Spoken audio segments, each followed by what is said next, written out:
X-Men.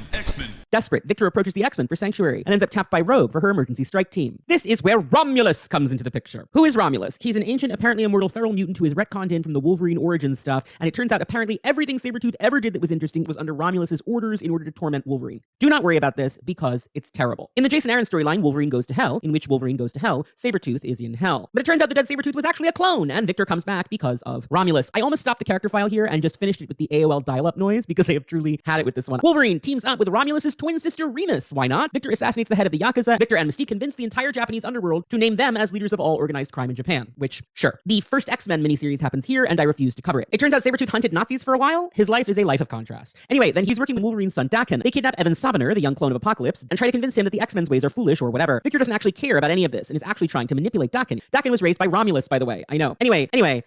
In the Bendis era of X-Men, Victor and Mystique team up with Lady Mastermind to rob banks in order to purchase Madripoor. There's more solo Wolverine stuff here, but I am getting exhausted and truly none of this matters. After that is Axis, in which the Red Skull steals Professor Xavier's brain and becomes Red Onslaught. Do not worry about this. What matters is that Dr. Doom and the Scarlet Witch cast an inversion spell. They overshoot and it ends up affecting everyone in the area, including Victor, who becomes a good guy. He then ends up on the Avengers Unity Squad.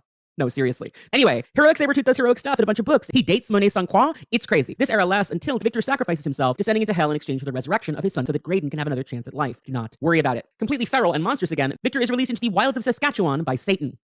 I'm serious. Victor joins forces with the Dark Elf Malekith, the guy from Thor 2, magic chops Victor's head off and throws it into limbo. Wild stuff.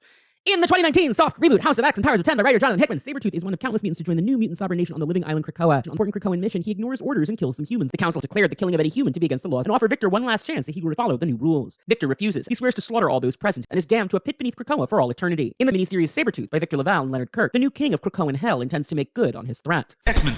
And we're back. Here's the thing. Almost none of that matters, so don't worry too much about it.